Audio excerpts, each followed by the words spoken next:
Welcome to Overflows, where faith stories pour out raw and unfiltered. I'm Kim, your host.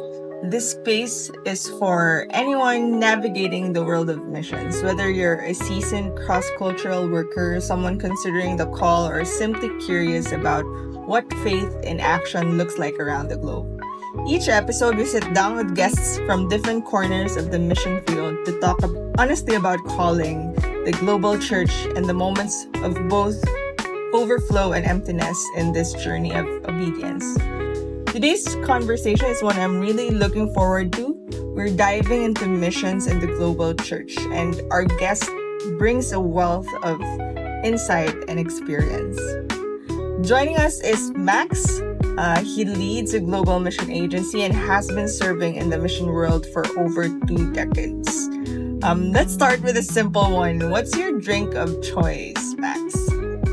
Hi, Kim. It's really nice to meet you. The drink of choice is Monster Punch. I don't know whether it's my drink of choice, but it's the most recent one I chose because it was a nice colored can. So there you go. I can still remember my college days wherein I've drank a lot of Monster cans. It's a long time ago. Anyway, mine is oolong tea. I'm trying to explore different kinds of caffeine lately, aside from matcha and coffee. All right, Wonderful. all right, let's dive in. Max, for those who haven't met you yet, can you share a bit about your calling into missions and how this journey began? Yeah, as you said, my family and we've served in cross-cultural missions for 22 years. First doing ministry in South Asia for 10 years. And then I was the mobilization director for Asia for another 9 years. That is mobilizing Asian missionaries from a dozen different countries. Some of them just, very early stages for many of these nations in their mission journey. And then for the past 3 years, I've been the global director of our agency. We went to the field when our children were 3 years old and 11 months old. And then we had a third child on the field. And I sensed the call to missions from my time at university in the student groups. But then I worked as an engineer for 15 years before going. So the Lord took a long time to prepare us, but we've discovered there's really no wasted effort, no wasted experience in God's preparation. Yeah. From engineering to cross-cultural ministry, I love how calling doesn't always follow like a straight line. So from where you stand now leading a mission agency globally, how do you see the role of the global church evolving in modern missions? Yeah, that's a great question. The role of the church has been the same since the book of Acts. We really believe that it's the church, theologically, it's the one that sends missionaries to the harvest. Agencies like ours come alongside in a very specialized, facilitative way, helping to send people and their families long distances away to the other side of the world, sometimes to far away harvest fields, into cross-cultural situations. And that's why some of the equipping that we provide Mm. is quite specialized in preparation. And that's where some of the equipping, the care, the team life, this is what really where I think we add value. But the role of the global church is still central to the work of missions. You ask how the role is changing. Mm. I think it's just becoming more global. And we now have people from almost 100 countries in our workforce alone, in our organization. And so now there are just more hands to the plow, more nations coming alongside to send people to the harvest.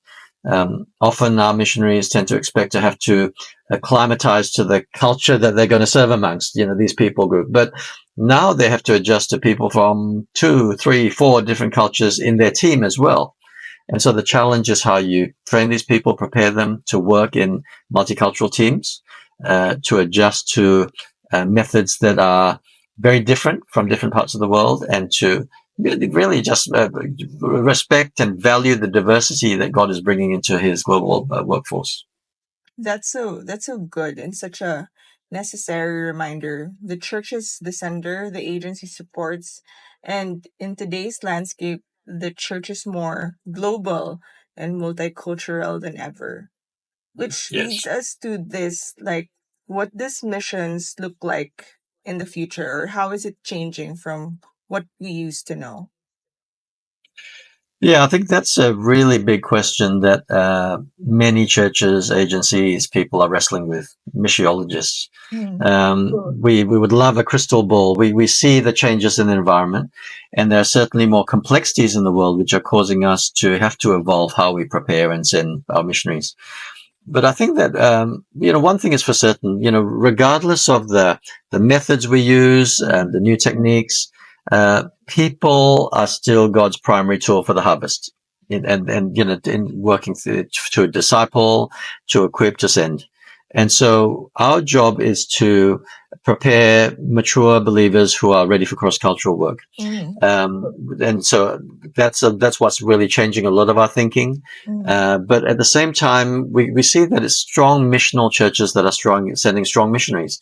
The ones who come to our door, who are well prepared, who are robust, who have this tenacity with vision for the unreached.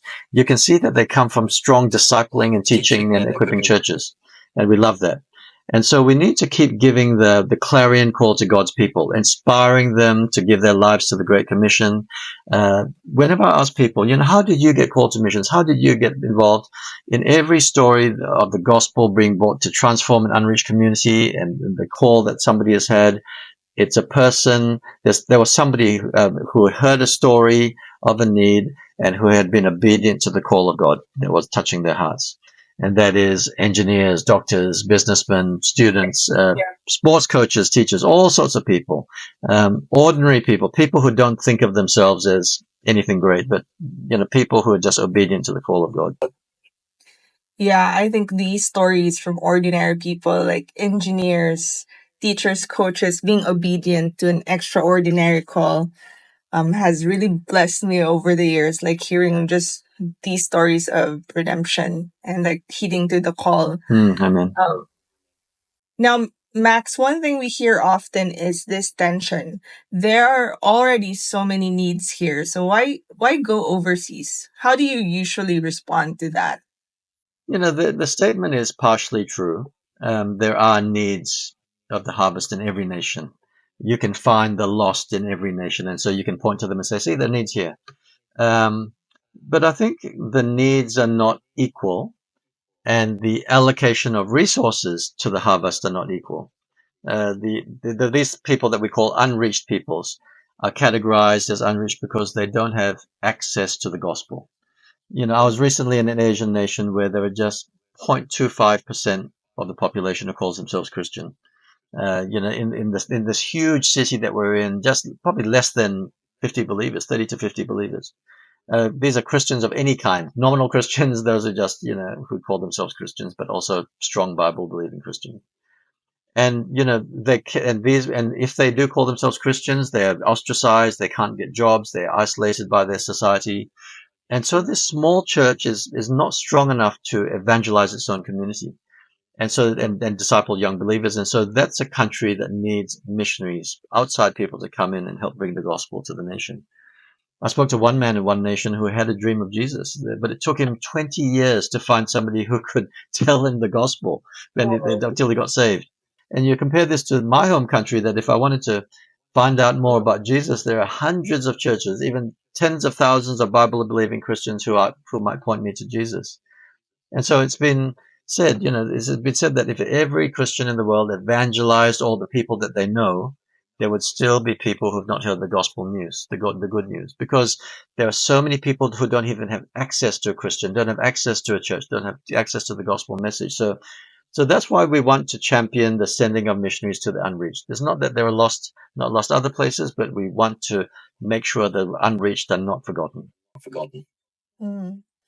That story of the man who waited 20 years after a dream of Jesus, it's it's something to think about, especially people like our conversation that poses the question, that there are already so many needs here, so I go overseas. I think that is something to think about, Mm, especially in those areas. It really drives home what we mean when we talk about the unreached, not just the lost, but those without access.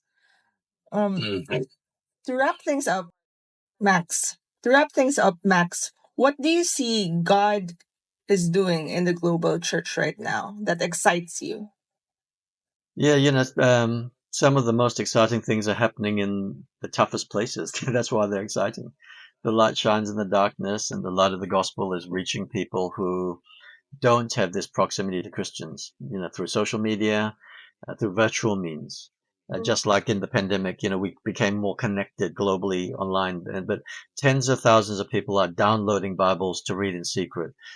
Seekers are finding out about Jesus through online conversations and groups. People are having dreams and visions of Jesus, which cause them to seek for information online. And so I see this as God's hand of grace reaching to people who otherwise would not have, the knowledge of Jesus. But even on the sending side, there are meetings of thousands of young people who are responding to the call to take the gospel to the nations. In Africa, I was told, there are meetings of 4,000 young people who are saying, "Send God." I feel called by God to go to the Great Commission. And so God has not forgotten the lost. He is raising people. He's answering our prayers to send people to the lost. And to me, that's evidence of what we can see that God is at work. God is still requiring workers for the harvest, but He is the one that we join at work. It's not our work, but we join God in His work and His eternal plans. And this is such a privilege. It's such an amazing thing to be part of. Amen.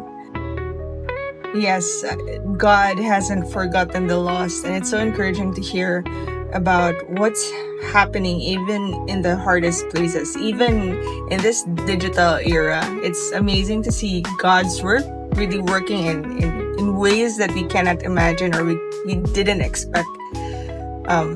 How God is reaching out to the lost.